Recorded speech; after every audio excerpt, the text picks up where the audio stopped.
Pour notre 5e anniversaire de mariage, mon mari a annoncé que sa secrétaire était enceinte de son enfant. Sa mère a souri narquoisement et m'a traité de stérile. Tout le monde me regardait, attendant que je m'effondre. Au lieu de cela, je me suis levé, j'ai lissé ma robe et je suis sorti en parfait silence. Cette nuit-là a marqué la mort de mon mariage, mais la naissance de ma vengeance. Le verre est tombé, pas de façon spectaculaire. Je ne l'ai pas jeté ni lâché sous le choc. Il m'a simplement échappé. Comme tout le reste dans ma vie semblait m'échapper, dans ce moment cristallin où mon mari Daniel s'est levé lors de notre dîner d'anniversaire, a tapé sa fourchette contre son verre et a affiché ce sourire charmant dont j'étais tombée amoureuse il y a 12 ans. Merci à tous d'être venus pour célébrer le 5e anniversaire de mariage de Britney et moi, a-t-il commencé, sa voix portant dans la salle à manger privée de la Bernardine. Les visages se sont tournés vers nous. Sa famille, ma famille, nos amis les plus proches. La lumière dorée des lustres accrochait l'argent dans ses cheveux, lui donnant un air distingué, prospère, le mari parfait. Mais j'ai une annonce à faire. Ses yeux ont croisé les miens à travers la table, et pendant un battement de cœur, j'ai pensé qu'il pourrait me surprendre avec quelque chose de merveilleux. Des vacances, un renouvellement de nos vœux, l'adoption dont nous avions discuté et pour laquelle il ne montrait plus d'intérêt, quelque chose pour compenser la distance qui s'était installée entre nous comme un cancer. Au lieu de cela, il s'est tourné vers le coin de la pièce où était assise Lydia. Sa secrétaire, âgée de 26 ans, aux cheveux blonds miel et aux courbes que mon corps de 34 ans n'avait jamais possédé. Elle rayonnait, littéralement, de cet éclat dont tout le monde parle. Lydia a 7 mois de grossesse, Daniel a annoncé, sa voix ferme et fière. Et je suis le père. Le silence qui a suivi était assourdissant. J'entendais le jazz doux jouer en arrière-plan, le cliquetis des couverts de la salle à manger principale, les battements de mon propre cœur résonnant dans mes oreilles. Quelqu'un a halté. Ma sœur Carmen, je crois. La fourchette de ma mère a cliqueté contre son assiette. Mais Daniel n'avait pas fini. Il s'est raclé la gorge, a redressé ses épaules et m'a regardé droit dans les yeux. Je suis désolé, Britney, mais nous savons tous les deux que ce mariage ne fonctionne pas. Tu ne peux pas me donner ce dont j'ai besoin, ce dont nous avons besoin, une famille. Sa voix a pris ce ton raisonnable qu'il utilisait lors des réunions d'affaires. J'ai essayé d'être patient, mais je ne peux pas attendre éternellement quelque chose qui n'arrivera jamais. Alors, Lydia va emménager et rester avec nous. Ma belle-mère, Madame Grant, a approuvé d'un signe de tête depuis son siège à côté de lui. Daniel a raison, ma chère, a-t-elle dit, sa voix portant cette nuance familière de désapprobation. Tu as eu 5 ans. 5 miroirs et même pas une fausse couche à montrer. Nous ne pouvons pas continuer à attendre qu'une femme stérile nous donne des petits-enfants. Le mot « stérile » m'a frappé comme un coup physique. Autour de la table, les visages me regardaient avec un mélange de choc, de pitié et de curiosité inconfortable. Certains détournaient le regard, d'autres se penchaient, avides de ma réaction. J'ai senti la main de ma chercher la mienne sous la table. J'ai senti la respiration collective de nos amis. J'ai senti le poids de la pitié et du choc peser sur moi de toutes parts. Mais je n'ai pas crié. Je n'ai pas pleuré. Je n'ai pas jeté les restes de mon verre brisé sur son visage suffisant. Je me suis levé lentement, ai posé ma serviette à côté de mon assiette intacte, et ai pris mon sac à main. Tous les yeux de la pièce ont suivi mes mouvements alors que je me dirigeais vers la porte, mes talons claquant sur le sol en marbre avec une précision mesurée. Je n'ai pas couru. Je n'ai pas pleuré. Je n'ai pas crié ni jeté du vin sur son visage, ni lui ai donné une gifle sur son expression suffisante et satisfaite de soi. Je suis simplement parti. Derrière moi, j'ai entendu le rire triomphant de Lydia et la voix de Daniel dire « Eh bien, cela s'est mieux passé que prévu ». Je suis sorti de ce restaurant et suis entré dans la froide nuit d'octobre, laissant derrière moi la vie que je pensais connaître et l'homme que je pensais aimer. Ce que Daniel ne savait pas, c'est que sa trahison venait de déclencher une chaîne d'événements qui le laisserait avec rien d'autre que des regrets et le goût amer de sa propre arrogance. Avant de continuer, veuillez écrire dans les commentaires de quel pays vous regardez cette vidéo. Nous aimons savoir d'où notre famille mondiale se connecte. Et si c'est votre première fois sur cette chaîne, veuillez vous abonner. Votre soutien nous aide à apporter encore plus d'histoires de vengeance épique de la vie. Bonne écoute. Je m'appelle Britney Reyes Grant, bien que je suppose que je devrais dire « j'étais ». J'ai 32 ans et jusqu'à cette nuit-là, je croyais vivre un conte de fées. Il y a 5 ans, j'ai épousé Daniel Grant en pensant avoir trouvé mon éternité. Il était tout ce que je pensais vouloir. Prospère, charmant, issu d'une famille de premier plan. J'étais une architecte naïve de 27 ans qui venait de décrocher le poste de mes rêves chez Santiago & Associates. Daniel était cet avocat fringant qui m'a fait perdre la tête avec des dîners chers et des escapades de fin de semaine. Notre mariage était parfait. Je portais les perles de ma grand-mère et une robe qui coûtait plus que ma voiture. Daniel me regardait comme si j'étais la seule femme au monde. Sa mère avait même réussi à sourire ce jour-là, bien que j'aurais dû remarquer à quelle vitesse il s'était estompé pendant la réception. Les 2 premières années de mariage ont été idylliques, ou du moins je le pensais. Nous avons acheté la belle maison victorienne de Bearwood Street, bien que l'acte de propriété soit à mon nom uniquement, car j'avais le meilleur score de crédit et l'acompte le plus important provenant de ma fiducie. Daniel a insisté pour que nous gardions nos finances séparées pour des raisons fiscales, a-t-il dit. J'étais trop amoureuse pour le questionner. L'année 3 a apporté la pression. Madame Grant posait des questions insistantes sur les petits-enfants à chaque dîner de famille. Les discussions de plus en plus urgentes de Daniel sur le fait de fonder notre famille. Mon propre enthousiasme à devenir mère, a créé le foyer chaleureux et aimant dont j'avais toujours rêvé. L'année 4 a apporté les médecins, donc les procédures, les factures médicales croissantes que j'ai payées de mes propres comptes pendant que Daniel se plaignait du coût, la nouvelle dévastatrice que mes chances de concevoir naturellement étaient minces, la recommandation de traitement de fertilité coûteux que Daniel a accepté à contre-cœur d'essayer 1 ou 2 fois. L'année 5 a apporté la distance. Daniel travaillant tard plus souvent, son téléphone bourdonnant à toute heure. Sa nouvelle secrétaire, Lydia, avec ses sourires entendus et la façon dont elle touchait son bras lors des fêtes de bureau. La froideur croissante dans notre lit, la façon dont il sursautait quand j'attrapais sa main. Je me suis jeté dans mon travail, concevant de belles maisons pour d'autres familles pendant que mes propres rêves s'effondraient. J'ai remporté des prix, obtenu des promotions, bâti une réputation comme l'une des architectes résidentielles les plus recherchées de la ville. Je me suis dit que si je ne pouvais pas avoir d'enfants, au moins je pourrais avoir une carrière qui comptait. Mais tard la nuit, quand Daniel faisait semblant de dormir à côté de moi, je regardais le plafond de notre chambre et me demandais si j'étais suffisante, si je le serais jamais. J'aurais dû voir les signes, les appels téléphoniques mystérieux, le nouvel intérêt soudain pour son apparence, la façon dont il avait commencé à critiquer tout ce qui me concernait, mes vêtements, ma cuisine, mon incapacité à lui donner ce qu'il désirait le plus. Maya a essayé de m'avertir. Ma meilleure amie depuis le collège, ma demoiselle d'honneur, ma voix de la raison quand je ne pouvais pas entendre mes propres pensées clairement. Elle m'invitait à prendre un café et s'enquérait doucement de mon mariage, des soirées tardives de Daniel, des ombres croissantes sous mes yeux. Britney, elle m'a dit le mois dernier, tu sais, tu peux me parler de tout, n'est-ce pas? S'il y a quelque chose qui ne va pas, mais je l'ai interrompu. Je l'ai défendu. J'ai trouvé des excuses.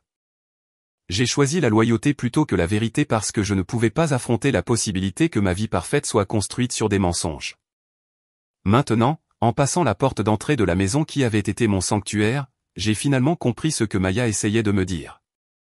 Le silence était différent maintenant, pas paisible, mais vide. Les photos sur la cheminée semblaient se moquer de moi avec leurs sourires forcés et leurs fausses promesses. Je me suis tenu dans le vestibule, toujours dans ma robe d'anniversaire, et j'ai laissé le poids de la soirée s'installer sur mes épaules. 5 ans de mariage, 7 mois de trahison. Un moment qui a tout changé. Mais en montant les escaliers vers ce qui était autrefois notre chambre, j'ai senti quelque chose d'inattendu s'agiter dans ma poitrine. Pas du désespoir, pas de la défaite, mais de la colère, une colère cristalline qui a dissipé le brouillard de la confusion et de la douleur. Daniel pensait pouvoir m'humilier, me rejeter, me remplacer. Il pensait que je m'effondrerais, que je supplierais, que je me battrais pour des miettes de son attention. Les semaines précédant ce dîner d'anniversaire avaient été une masterclass en matière de tromperie, bien que j'aie été trop aveugle pour le voir à l'époque. Cela a commencé par de petits changements. Daniel a commencé à se doucher 2 fois par jour au lieu d'1. Son eau de Cologne est passée du parfum boisé que je lui avais offert à Noël à quelque chose de plus vif, de plus moderne. Il a affirmé que c'était pour l'image professionnelle lorsqu'elle a été mentionnée. Son téléphone, autrefois négligemment posé sur les comptoirs et les tables de chevet, est devenu chirurgicalement attaché à sa main. Il l'emportait dans la salle de bain, le gardait face cachée pendant les dîners, et je l'ai surpris souriant à des messages qu'il ne partageait jamais avec moi. Des trucs de travail, disait-il quand je jetais un coup d'œil. Des documents juridiques ennuyeux. Les soirées tardives se sont multipliées. Le cabinet d'avocats, a-t-il affirmé, traitait plusieurs affaires de haut profil qui nécessitaient son attention personnelle. Il rentrait après minuit, sentant le parfum et le vin, affirmant qu'il courtisait des clients dans des restaurants chers. Tu n'apprécierais pas ces dîners d'affaires étouffants de toute façon, Britney. Que du baratin et de la politique. Je l'ai cru parce que je voulais y croire, parce que l'alternative était trop douloureuse à envisager. Notre relation physique, déjà mise à mal par des années d'intimité programmée autour de mes traitements de fertilité, s'est réduite à néant. Lorsque j'ai tenté d'initier un contact, il prétendait être épuisé, stressé, qu'il avait besoin de garder son énergie concentrée sur ses affaires importantes. Une fois que les choses se seront calmées au travail, promettait-il, puis il se détournait de moi dans notre lit king size. Les visites de Madame Grant se sont multipliées. Elle apparaissait à notre porte sans prévenir, me contournant avec à peine une salutation pour exiger des nouvelles de nos progrès en vue de lui donner un petit enfant. Elle jetait des regards désapprobateurs sur mon ventre plat et faisait des remarques cinglantes sur les femmes qui privilégient leur carrière à la famille. Daniel a besoin d'un fils pour perpétuer l'héritage Grant, m'a-t-elle dit un après-midi pendant que je lui servais du thé dans notre salon. Chaque mois qui passe est un mois de plus de perdu. Je voulais crier que ce n'était pas par choix, que je faisais tout mon possible, que son fils était celui qui s'éloignait. Au lieu de cela, j'ai souri et lui ai offert plus de sucre pour son thé. Le dîner d'anniversaire était l'idée de Daniel. Il a suggéré que nous célébrions à Lou Bernardine, le restaurant français haut de gamme où nous avions eu notre premier rendez-vous. Il voulait inviter nos deux familles, nos amis les plus proches. Faisons une vraie célébration. Il a dit que 5 ans méritent quelque chose de spécial. J'étais ravi. Je voyais cela comme un réengagement, un nouveau départ. J'ai acheté une nouvelle robe, réservé un rendez-vous chez le coiffeur, passé des heures à choisir le cadeau parfait, une montre vintage que j'avais trouvée lors d'une vente de succession et qui me rappelait celle que son grand-père portait sur de vieilles photos. Le matin de notre anniversaire, Daniel a été inhabituellement tendre. Il m'a apporté du café au lit, m'a embrassé le front, m'a dit que j'étais magnifique dans mon pyjama en soie. Pendant un moment, j'ai aperçu l'homme dont j'étais tombée amoureuse. Ce soir sera spécial, a-t-il promis. J'ai quelque chose d'important à partager avec tout le monde. J'ai pensé qu'il prévoyait d'annoncer nos projets d'adoption, l'option dont nous avions discuté mais que nous n'avions jamais concrétisé. Ou peut-être avait-il enfin accepté les traitements de fertilité plus agressifs que j'avais recherchés. J'ai passé l'après-midi à me préparer, me sentant pleine d'espoir pour la première fois depuis des mois. Maya est venue m'aider pour mon maquillage et mes cheveux, bavardant de son nouveau travail et me posant des questions sur mon dernier projet architectural. Tu sembles différente aujourd'hui, a-t-elle observé, appliquant le mascara sur mes cils avec une précision soignée. Plus heureuse. Daniel et moi allons faire quelques changements, lui ai-je dit. Nouveau départ. Elle a marqué une pause, la baguette de mascara flottant près de mon visage. Brittany, puis-je te demander quelque chose? As-tu remarqué quelque chose de différent chez Daniel récemment? Mon estomac s'est noué, mais j'ai forcé un sourire. Différent comment? Je ne sais pas. Il m'a juste semblé je ne peux pas mettre le doigt dessus. Quand je l'ai vu au palais de justice la semaine dernière, il était avec sa secrétaire et ils avaient l'air, Maya, s'il te plaît. Je l'ai interrompu. Pas aujourd'hui. Aujourd'hui, il s'agit de célébrer notre mariage. Elle s'est mordu la lèvre mais n'a pas insisté. Elle a fini mon maquillage en silence pendant que je répétais mentalement le discours gracieux que je ferais lorsque Daniel ferait son annonce concernant notre avenir. Au restaurant, je me sentais belle et confiante. La robe tombait parfaitement. Mes cheveux captaient la lumière des bougies juste comme il faut, et Daniel me tenait la main pendant que nous saluions nos invités. Nos parents étaient là, ma sœur avec son mari, Maya et son petit ami, plusieurs couples de notre cercle social. Madame Grant présidait la table d'honneur comme une reine tenant court. Ma propre mère avait l'air nerveuse mais pleine d'espoir. Tout le monde semblait sentir que quelque chose de significatif allait se produire.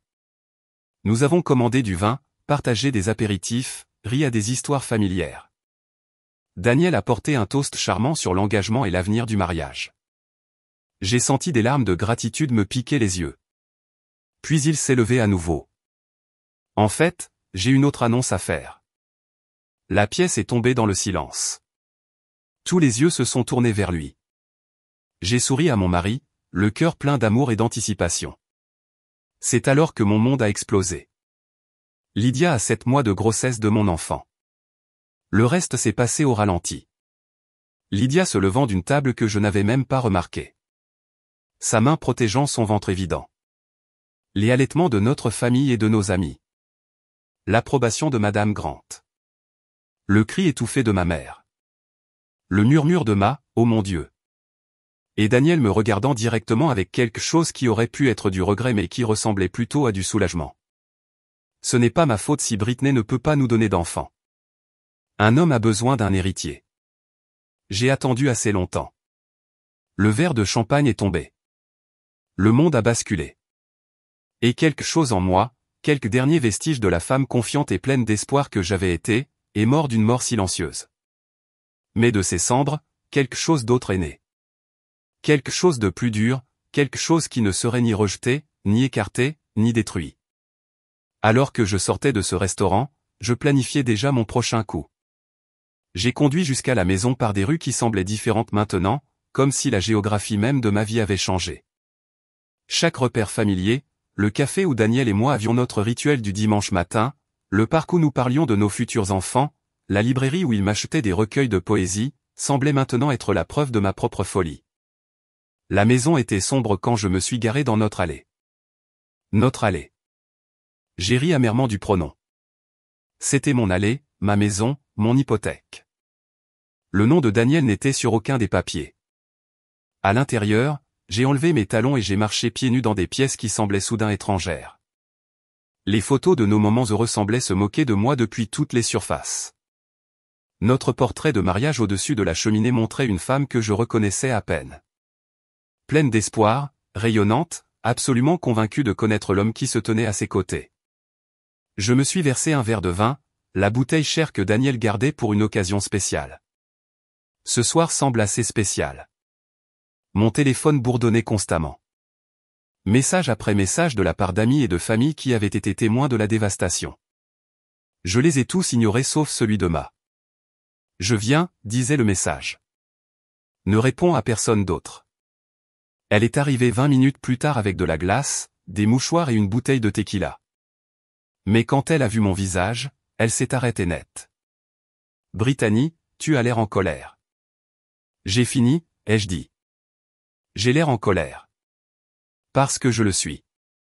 Elle a posé ses provisions et m'a étudié attentivement. Bien. La colère est mieux que le désespoir. La colère fait avancer les choses. Nous nous sommes assises dans ma cuisine, celle que j'avais rénovée moi-même avec des armoires personnalisées et du carrelage choisi avec soin. Et je lui ai tout raconté ce que j'étais trop fier pour admettre.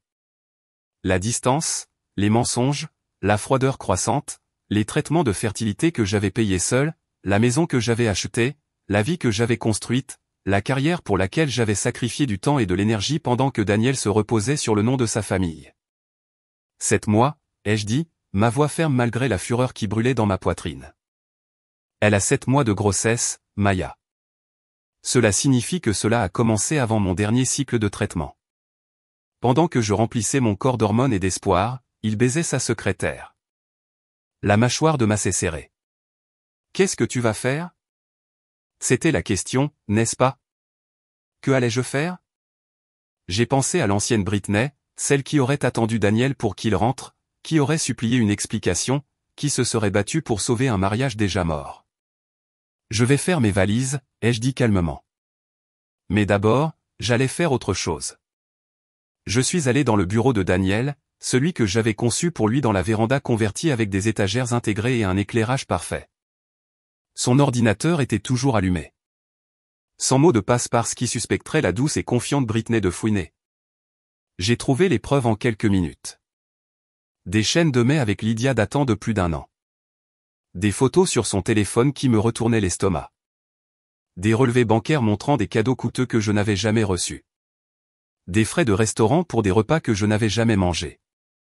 Des réservations d'hôtels pour des week-ends où il prétendait être à des conférences juridiques. J'ai tout capturé en capture d'écran, tout transféré vers mon email personnel et copié les fichiers sur une clé USB que Mia avait trouvée dans le tiroir de son bureau. Britney, a murmuré Mia, me regardant travailler avec une précision mécanique. Tu vas bien? Je suis parfaite, ai-je dit et je le pensais. Pour la première fois depuis des mois, je me sentais lucide et en contrôle. Le rangement est venu ensuite. Pas tout ce qui le mettrait sur la voie. Juste l'essentiel, des vêtements, des documents personnels, des photos de famille, les bijoux qui appartenaient à ma grand-mère. Je me suis déplacé dans notre chambre comme un chirurgien, efficace et sans émotion. Dans le tiroir de sa commode, sous une pile de chemises de golf, j'ai trouvé plus de preuves. Un reçu de bijouterie pour un collier que je n'avais jamais vu. Des mots d'amour écrits dans l'écriture cursive de Lydia. Un test de grossesse positif avec une date qui confirmait mes pires soupçons. J'ai tout photographié. Maya m'a aidé à charger tout dans ma voiture. Où vas-tu aller?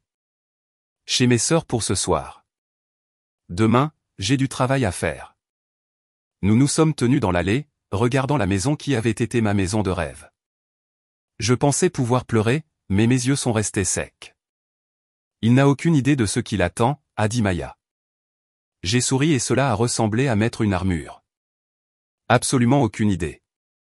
Je suis parti à 2 heures du matin, laissant derrière moi 5 ans de mariage et emportant avec moi quelque chose de beaucoup plus précieux, la vérité. Daniel est rentré chez lui vers 4 heures du matin, s'attendant probablement à me trouver recroquevillé dans mon lit, prêt à écouter quelle que soit l'explication qu'il avait préparée. Au lieu de cela, il a trouvé une maison vide et une vie qui allait devenir beaucoup plus compliquée. Mais j'étais déjà 3 pas en avance. Je me suis réveillé dans la chambre d'amis de ma sœur Carmen, me sentant plus reposé que je ne l'avais été depuis des mois. La lumière du matin filtrant à travers des rideaux inconnus aurait dû sembler désorientante, mais au lieu de cela, elle ressemblait à de la liberté. Carmen a frappé doucement à la porte, le café et l'inquiétude gravés sur son visage. « Comment te sens-tu ? » « Mieux que prévu, ai-je dit, acceptant la tasse avec gratitude. « J'ai besoin d'emprunter ton ordinateur ce matin. J'ai des recherches à faire. » « Britney, tu n'as pas à tout comprendre aujourd'hui. Prends le temps de digérer. » « Je suis en train de digérer depuis des mois sans m'en rendre compte, ai-je interrompu. Maintenant, il est temps d'agir. Mon téléphone indiquait 37 appels manqués de Daniel. Je les ai supprimés sans écouter un seul message vocal. À 8 heures, j'étais habillé dans mon plus beau tailleur pantalon et assise à la table de la salle à manger de Carmen avec mon ordinateur portable, un bloc-notes et la clé USB contenant toute la preuve de l'infidélité numérique de Daniel. D'abord, j'ai appelé pour dire que j'étais malade au travail. Ensuite, j'ai appelé Margaret Winters, l'avocate spécialisée en divorce la plus impitoyable de la ville. Sa réputation la précédait. Elle avait fait tomber 3 sénateurs d'État et un juge fédéral dans des affaires de divorce très médiatisées. Si vous vouliez que vos actifs soient protégés et votre dignité intacte, Margaret était votre femme. Madame Grant, sa voix nette a traversé le téléphone. J'ai entendu parler de hier soir. La ville entière en parle. Mes joues ont rougi, mais j'ai gardé la voix égale. Alors vous savez pourquoi j'appelle. Je peux vous voir cet après-midi. Apportez tout ce que vous avez. Ensuite, j'ai appelé mon conseiller financier. Daniel aurait pu penser que nos comptes séparés le protégeaient, mais j'avais été le principal pourvoyeur de fonds pendant les 3 dernières années pendant que son cabinet d'avocats luttait. Tous les actifs partagés que nous avions accumulés avaient été achetés avec mon argent, mon crédit, ma garantie. Sandra, j'ai besoin d'un audit complet de tous mes comptes et actifs. Il s'est passé quelque chose, et j'ai besoin de savoir exactement où j'en suis financièrement. Britney, tout va bien? Ça ira. À midi, j'avais une image complète. La maison était à moi. Acte de propriété à mon nom, uniquement les paiements d'hypothèque sur mon compte, à compte de ma fiducie. Notre compte d'épargne joint contenait principalement mes contributions. La propriété de vacances à la montagne avait été entièrement achetée avec la prime de mon cabinet d'architecte de l'année dernière. Daniel avait mené une vie de riche avec mon argent tout en construisant une vie secrète avec sa secrétaire enceinte. L'ironie était presque amusante. À 14 heures, je me suis assise en face de Margaret Winters dans son bureau intimidant du centre-ville. Elle était exactement ce que j'attendais. Cheveux argentés, regard perçant, portant un tailleur puissant qui coûtait plus que le loyer de la plupart des gens. « Laissez-moi voir ce que nous avons », a-t-elle dit. Je lui ai remis la clé USB, des tirages de relevés financiers et une chronologie que j'avais construite de l'affaire de Daniel. Margaret a examiné tout cela avec l'intensité concentrée d'un procureur construisant un dossier. « Intéressant », a-t-elle murmuré après 20 minutes. Votre mari a fait plusieurs erreurs importantes comme eh bien, pour commencer, il a utilisé des fonds conjugaux, des fonds que vous avez contribué à financer son affaire, des hôtels, des cadeaux, des dîners, c'est une dissipation d'actifs et les tribunaux n'y regardent pas favorablement. Elle a cliqué sur d'autres fichiers. Il a également communiqué sur la grossesse pendant les heures de travail en utilisant l'équipement de l'entreprise. Si son cabinet d'avocats a des clauses d'éthique dans leur accord de partenariat. Le sourire qui a traversé son visage était prédateur. Madame Grant, je pense que nous pouvons trouver un arrangement qui sera très satisfaisant pour vous. Nous avons passé 2 heures à élaborer une stratégie. Margaret déposerait une demande de divorce immédiatement, invoquant l'adultère avec preuve.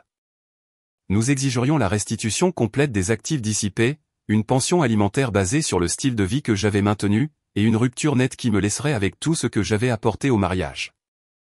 Et son héritage? Son argent de famille, ai-je demandé. Jamais mélangé avec des actifs conjugaux selon ses enregistrements. Il a gardé cela séparé. Probablement l'influence de sa mère. Mais cela joue en notre faveur. Il n'a aucune revendication sur vos actifs non plus. Alors que je me préparais à partir, Margaret a demandé, « Êtes-vous sûr de vouloir aller aussi vite ?» Certaines personnes préfèrent essayer la médiation d'abord, régler les choses à l'amiable. J'ai pensé au visage suffisant de Daniel lorsqu'il avait annoncé sa secrétaire enceinte. J'ai pensé à sa mère m'appelant stérile. J'ai pensé à toutes ces nuits où je restais éveillé à me demander ce qui n'allait pas chez moi pendant qu'il créait une famille avec quelqu'un d'autre. Non, ai-je dit fermement. Pas de médiation. Je veux qu'il soit notifié des papiers avant qu'il ne réalise ce qui se passe. Il sera notifié demain matin à son bureau. Très public, très professionnel. Ses collègues le remarqueront certainement. Parfait. J'ai conduit jusqu'à chez Carmen, me sentant plus légère que jamais. Mon téléphone a continué de bourdonner avec les appels de plus en plus paniqués de Daniel, mais j'ai demandé à Maya de les filtrer. Il veut tout expliquer, a rapporté Maya avec un dégoût audible. Il dit que c'est un malentendu, qu'il t'aime. Que tu dois rentrer à la maison pour que vous puissiez régler ça. Que as-tu répondu? Que tu serais en contact par l'intermédiaire de ton avocat. Ce soir-là, je me suis accordé un verre de vin et un long bain pendant que je planifiais la prochaine phase. Daniel pensait m'avoir maté avec son humiliation publique. Il n'avait aucune idée qu'il m'avait en fait donné toutes les armes dont j'avais besoin pour le détruire. Dès le lendemain matin, sa vie confortable commencerait à s'effilocher, et je serais là pour observer chaque fil se défaire. Le huissier a trouvé Daniel à 9h15 dans le hall de Santiago et Associates, entouré de collègues qui prenaient leur café du matin. Je le sais parce que l'enquêteur de Margaret m'a envoyé une photo. Le visage de Daniel à ce moment-là était tout ce que j'espérais. Choc, confusion et horreur naissante alors qu'il réalisait ce qu'il tenait. Une requête en divorce, pour adultère, avec preuve à l'appui. À 10h, ses appels désespérés s'étaient transformés en visite. Il s'est présenté chez Carmen, tapant à la porte, criant mon nom. Carmen a appelé la police pendant que je regardais par la fenêtre de l'étage, les agents expliquant que je n'étais pas obligé de lui parler. Britney, a-t-il crié alors qu'il le raccompagnait à sa voiture. C'est de la folie. Je pensais que nous pourrions faire ça à l'amiable. Lydia ne pouvait pas emménager et nous vivrons tous heureux. Nous pouvons régler ça. Pense à ce que tu jettes. Ce que je jetais, l'audace était stupéfiante. Margaret a appelé à 11h avec des nouvelles délicieuses. Son cabinet d'avocat vient de me contacter. Apparemment, les drames personnels de votre mari se reflètent mal sur leur réputation professionnelle. Il suggère qu'il pourrait envisager un congé. Je n'étais pas surprise. Santiago, Katz et Associates avaient bâti leur réputation sur les valeurs familiales et l'intégrité morale. Avoir un associé publiquement exposé pour avoir trompé sa femme avec une secrétaire enceinte n'était pas exactement dans leur marque. Il y a plus, a continué Margaret. J'ai demandé à notre enquêteur de creuser dans ses finances. Votre mari a été bien moins prospère dans sa pratique qu'il ne vous l'a laissé croire. Sa part de partenariat l'année dernière était inférieure de moitié à ce qu'il prétendait. Les mensonges n'arrêtaient pas. Dans l'après-midi, les retombées sur les réseaux sociaux avaient commencé. Quelqu'un au restaurant avait tweeté le drame du dîner d'anniversaire. La vidéo était granuleuse et l'audio médiocre, mais on pouvait clairement voir l'annonce de Daniel et ma sortie digne. Les commentaires étaient majoritairement en mon soutien. Comportement de reine. Elle a géré ça avec une telle grâce. Cet homme est de la merde, mais elle est une guerrière. Maya m'a transmis les meilleurs commentaires pendant que je travaillais sur mon prochain coup. J'ai appelé mon patron, Richard Santiago de Santiago et Associates. J'avais évité les appels du travail, mais Richard méritait une explication directe de ma part. Britney, j'ai entendu ce qui s'est passé. Prenez tout le temps dont vous avez besoin. En fait, Richard, j'espérais pouvoir venir demain. J'ai une proposition de projet à discuter. Il y avait de la surprise dans sa voix. Êtes-vous sûre d'être prête? Plus prête que je ne l'ai été depuis des années. Ce soir-là, j'ai conduit jusqu'à la maison pour la première fois depuis l'anniversaire. La voiture de Daniel était dans l'allée et les lumières étaient allumées partout. Je me suis assise dans ma voiture un moment, rassemblant mes forces, puis je me suis dirigé vers ma propre porte d'entrée. Il l'a ouverte avant que je puisse frapper, l'air hagard et désespéré. Son costume cher était froissé, ses cheveux en désordre, ses yeux rougis. Britney, Dieu merci. Nous devons cela a été exagéré. J'ai passé devant lui dans le vestibule, notant à quel point la maison semblait différente maintenant.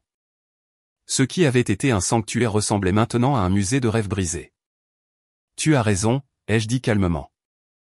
Nous devons parler. Mais d'abord, j'ai besoin de certaines de mes affaires. Il m'a suivi à l'étage, parlant rapidement. Le bébé, ce n'était pas prévu. C'est arrivé comme ça. Je n'ai jamais voulu le dire comme ça. C'était par excitation. Quand j'ai demandé, en sortant des vêtements de notre placard commun. Après qu'elle a accouché, après que tu l'aies épousée, quand avais-tu l'intention de mentionner ta famille secrète? Britney, s'il te plaît, tu dois comprendre. Je me suis retourné pour lui faire face, et quoi qu'il ait vu dans mon expression, il a reculé. Je comprends parfaitement, Daniel. Tu as décidé que je n'étais pas assez. Tu as décidé que notre mariage ne valait pas la peine de se battre. Tu as décidé de m'humilier devant tous ceux que nous connaissons plutôt que d'avoir une conversation honnête. Ce n'était pas comme ça. Comment c'était? Explique-le-moi. Explique comment tu as justifié de me mentir pendant 7 mois. Explique comment tu as justifié de dépenser mon argent pour ton affaire. Explique comment tu as justifié de me laisser blâmer moi-même pour nos problèmes pendant que tu créais un enfant avec quelqu'un d'autre. Tu n'as pas de réponse à ça. J'ai continué à faire mes valises pendant qu'il restait là à me regarder. Quand j'ai eu fini, je me suis retourné pour lui faire face une dernière fois. Je reviendrai pour le reste de mes affaires ce week-end. Je suppose que tu auras déménagé d'ici là.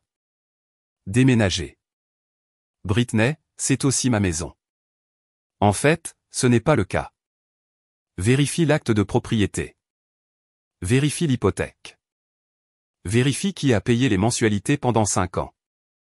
La couleur a disparu de son visage. Tu ne peux pas être sérieuse. Nous pouvons trouver un arrangement. Nous sommes en train de trouver un arrangement par l'intermédiaire de nos avocats. Je te verrai au tribunal, Daniel. Je suis sorti de cette maison et n'ai pas regardé en arrière. Plus tard dans la nuit, Margaret a appelé avec d'autres nouvelles. Son avocat veut discuter des termes du règlement. Apparemment, Daniel est désireux de régler ça discrètement. À quel point désireux? Désireux d'accepter la responsabilité des actifs dissipés. Désireux d'abandonner toute revendication sur la maison. Désireux d'accepter un arrangement de pension alimentaire très raisonnable. J'ai souri dans l'obscurité de la chambre d'amis de Carmen. Et son travail? C'est drôle que tu demandes. Son cabinet l'a officiellement placé en congé administratif cet après-midi. Quelque chose à propos du maintien des normes professionnelles pendant les difficultés personnelles. La vie soigneusement construite de Daniel s'effondrait exactement comme je l'espérais. Mais je n'avais pas encore fini. Il restait encore une dernière pièce à bouger.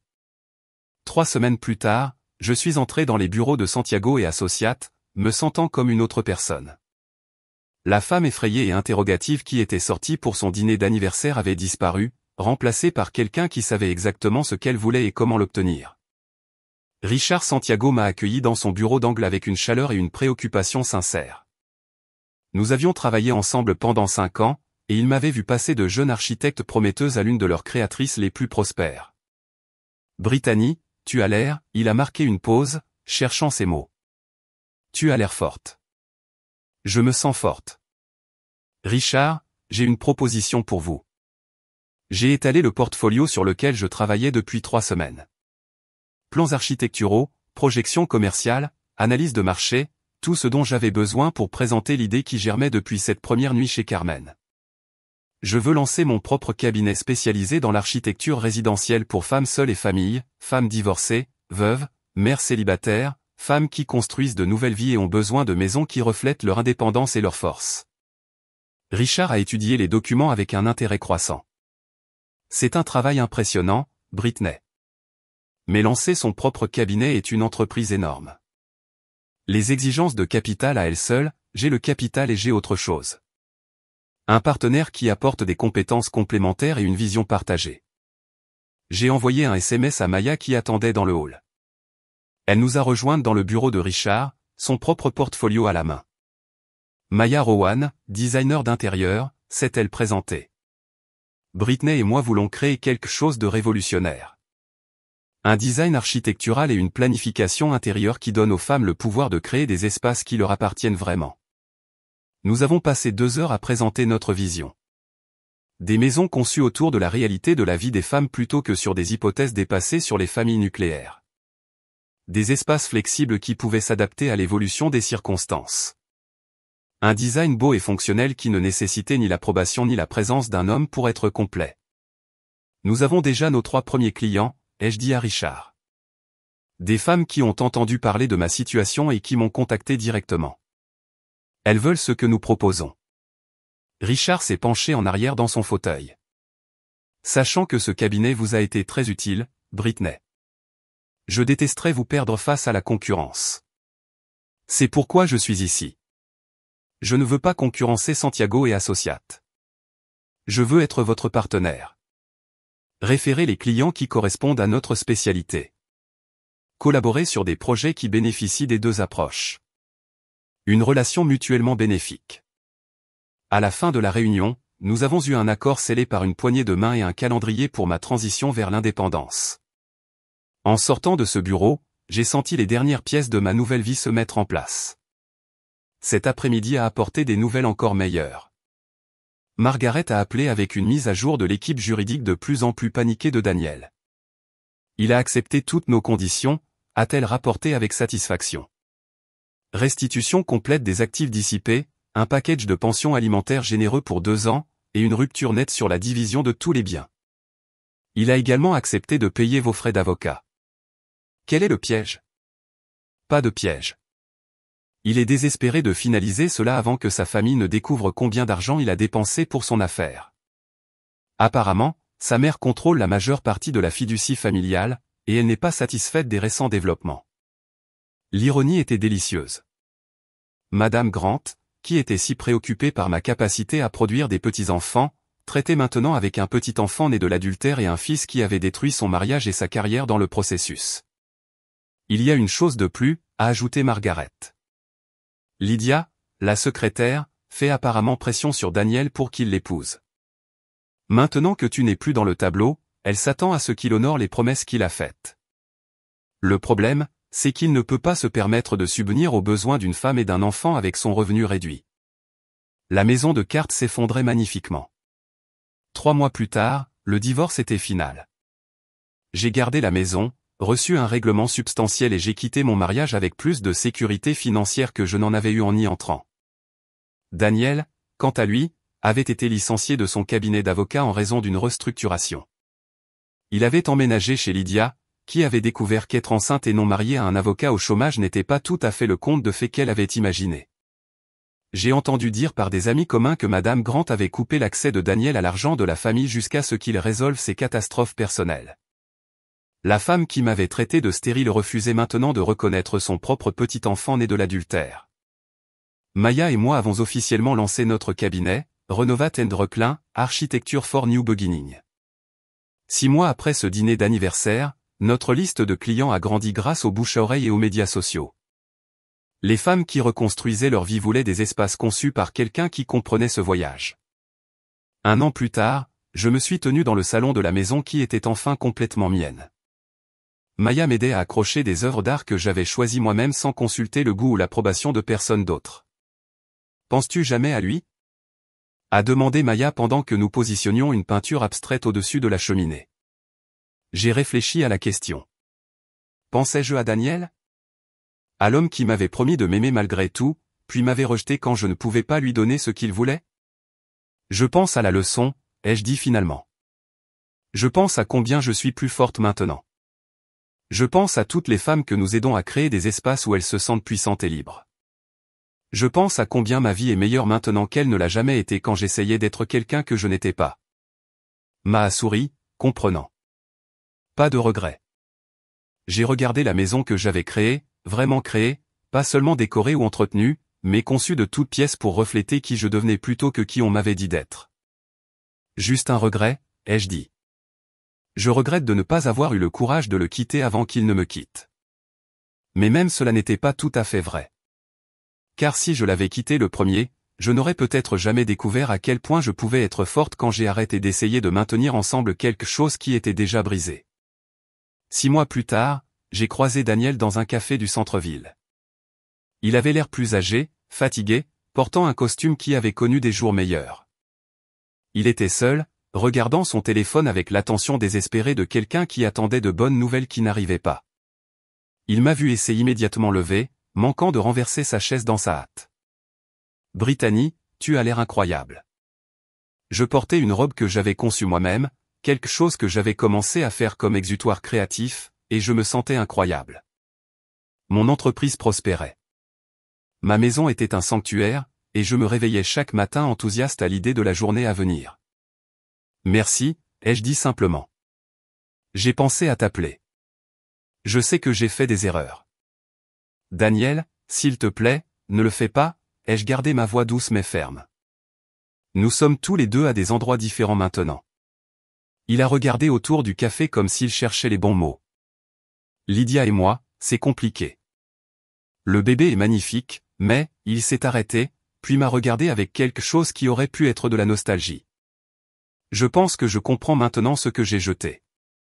Pendant un moment, j'ai ressenti un éclair de l'ancienne compassion que j'avais eue pour cet homme, mais cela est passé rapidement, remplacé par quelque chose de plus propre et de plus fort. Tu n'as rien jeté, Daniel. Tu as fait un choix. Et moi aussi. Brittany, je sais que je t'ai blessé, mais s'il y a une chance, il n'y en a pas. Les mots sont sortis sans hésitation ni cruauté, juste une simple vérité. Je ne suis plus la femme qui te reprendrait.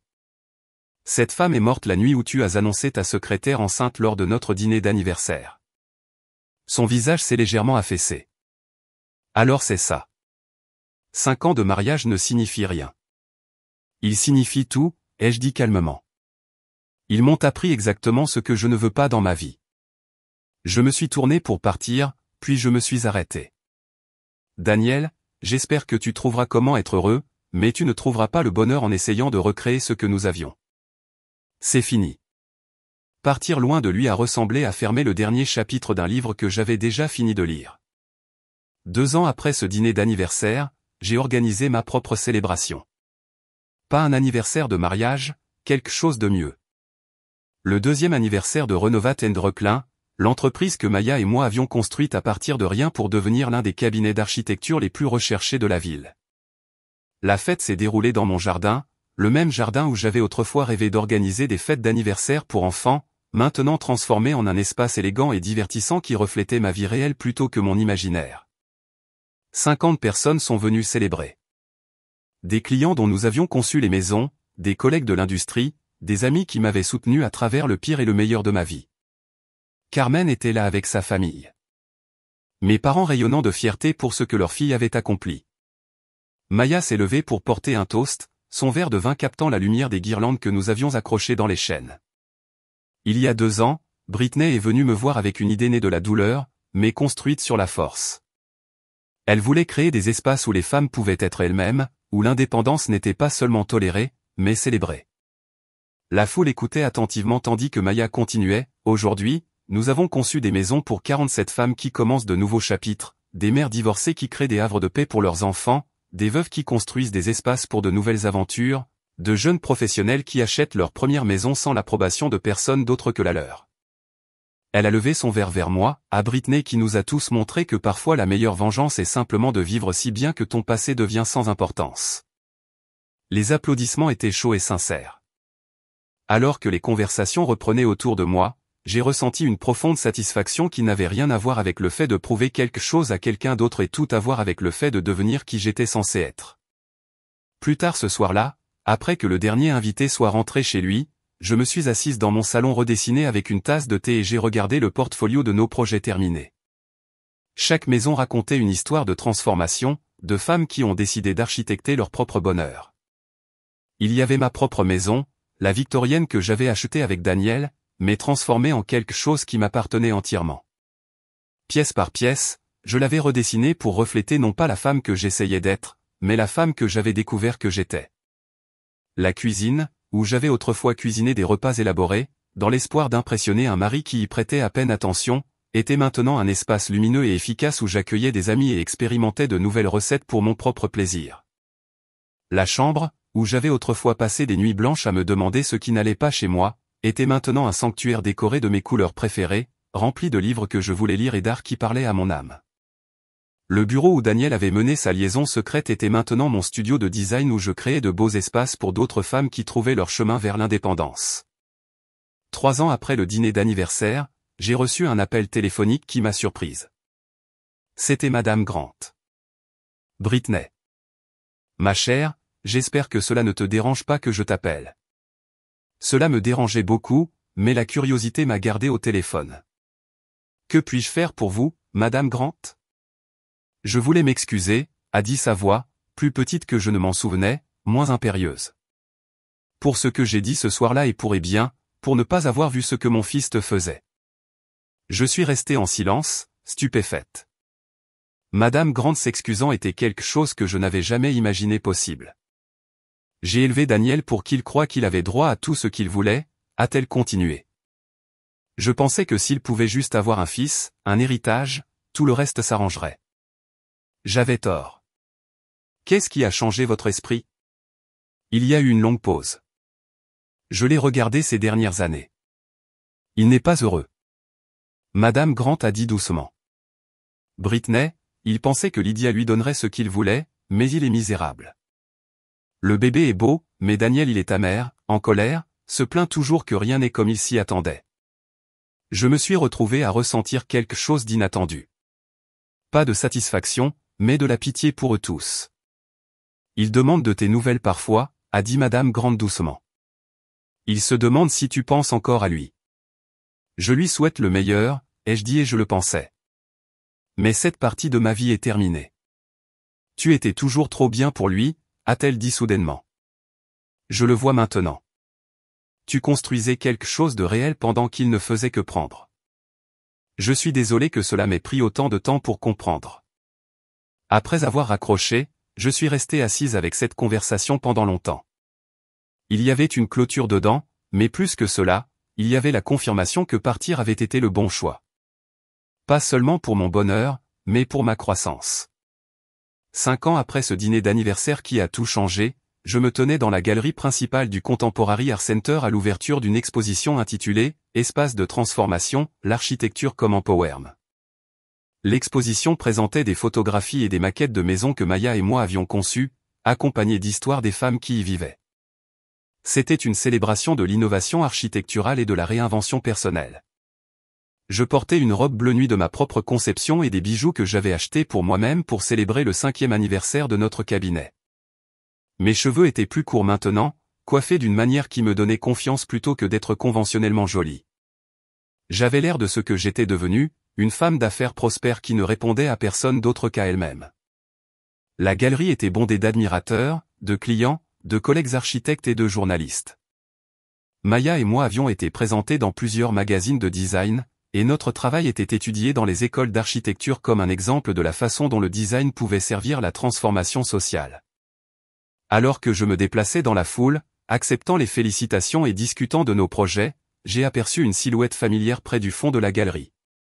Daniel se tenait seul, étudiant une photographie de la maison que nous avions partagée, maintenant complètement transformée en quelque chose qui ne ressemblait en rien à l'espace que nous occupions ensemble. Il avait l'air plus âgé, portant un poids qu'il n'avait pas auparavant. Son costume était décent mais pas cher. Il ressemblait à un homme qui s'était résigné à une vie bien, mais pas épanouissante. Nos regards se sont croisés à travers la pièce. Il a levé la main dans un salut hésitant et j'ai hoché la tête poliment avant de revenir à ma conversation. Plus tard, vers la fin de la soirée, il s'est approché de moi près de l'entrée. Brittany, il semblait nerveux, incertain. Félicitations pour tout ça. C'est vraiment impressionnant. Merci. Nous sommes restés dans un silence inconfortable pendant un moment. Puis il a dit, je voulais que tu saches que je comprends maintenant. Ce que je t'ai fait, ce que j'ai jeté. Je le vois clairement maintenant. J'ai regardé cet homme qui avait été mon mari, qui avait été le centre de mon monde, et je n'ai ressenti qu'une lointaine sympathie. Je suis heureuse que tu aies acquis cette perspective, Daniel. J'espère que cela t'aidera à être meilleur dans ta relation actuelle, Lydia. Et il a secoué la tête. Ce n'est pas ce que je pensais que ce serait. Eh bien, elle n'est pas toi. Non, elle ne l'est pas. Et je ne suis pas celle que j'étais quand nous étions mariés. Les gens changent, Daniel. Parfois, ils deviennent ce qu'ils ont toujours été censés être. Il a regardé autour de la galerie, les preuves de tout ce que j'avais construit depuis que je l'avais quitté. Tu es heureuse. Ce n'était pas une question, mais j'ai répondu quand même. Je suis épanoui. Je fais un travail qui compte pour moi avec des gens que j'aime dans une vie que j'ai conçue pour moi-même. Oui, je suis heureuse. J'ai fait la plus grosse erreur de ma vie, a-t-il dit doucement. Te perdre. J'ai considéré ces mots, sans ressentir de triomphe ni de vindication, juste une sorte de finalité paisible. Daniel, tu ne m'as pas perdu. Tu as choisi autre chose à ma place. Et ce choix nous a menés tous les deux là où nous devions être. Je n'aurais pas pu devenir cette personne, j'ai fait un geste autour de la galerie, si j'étais resté dans ce mariage.